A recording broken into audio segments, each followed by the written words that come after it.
بسم الله الرحمن الرحيم واعبدوا الله ولا تشركوا به شيئا وبالوالدين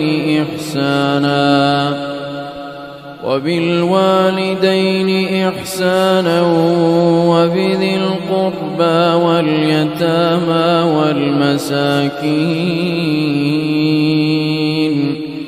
والمساكين والجار ذي القربى والجار الجنب والصاحب بالجنب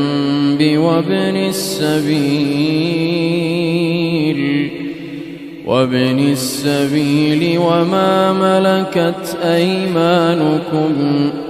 إن الله لا يحب من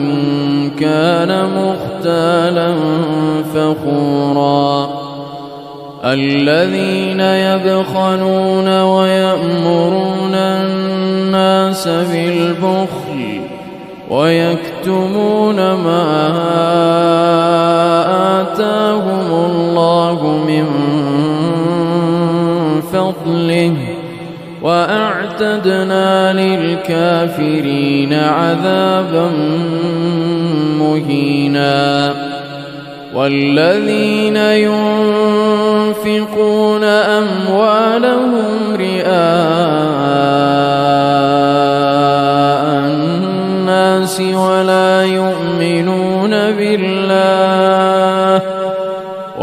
يؤمنون بالله ولا باليوم الآخر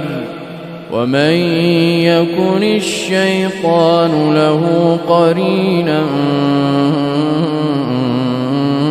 فساء قرينا وماذا عليهم لو آمنوا بالله واليوم الآخر وأنفقوا مما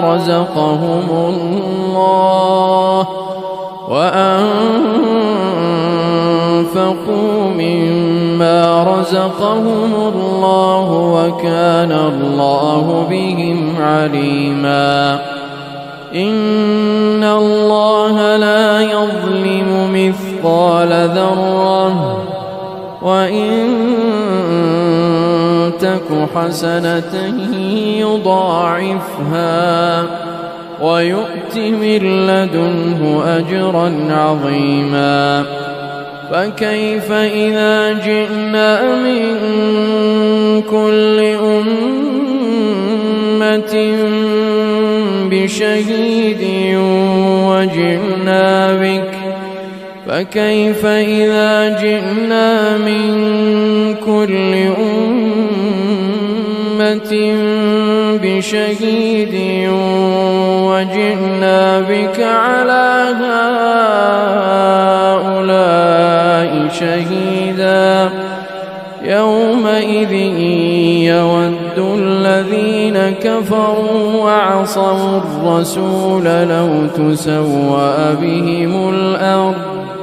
ولا يكتمون الله حديثا يا أيها الذين آمنوا لا تقربوا الصلاة وأنتم سكارى حتى تعلموا ما تقولون ولا جنبا إلا عابري سبيل حتى تغتسلوا وإن كنتم مرضى أو على سفر أو جاء أحد منكم من الغائط أو لامستم النساء فلم تجدوا ماء فتيمموا صعيدا طيبا فامسحوا بوجوهكم وأيديكم إن الله كان عفوا غفورا ألم تر إلى الذين أوتوا نصيبا من الكتاب يشترون الضلالة ويريدون أن تضلوا السبيل والله أعلم بأعدائكم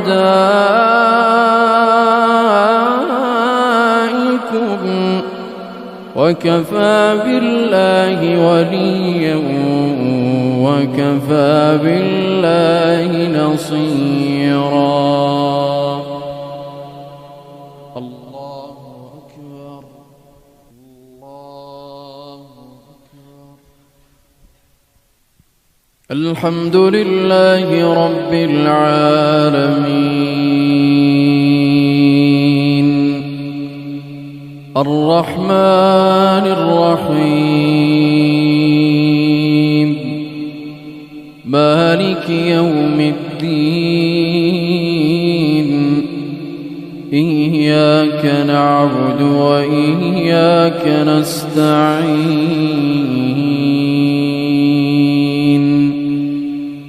اهدنا الصراط المستقيم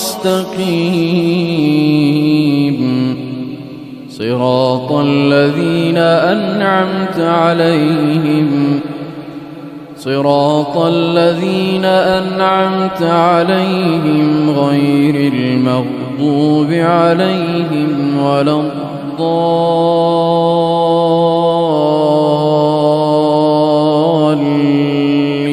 الضالين آمين. ألهاكم التكاثر حتى زرتم المقابر كلا سوف تعلمون ثم كلا سوف تعلمون كلا لو تعلمون علم اليقين لترون الجحيم ثم لترونها عين اليقين ثم لتسألن يومئذ عن النعيم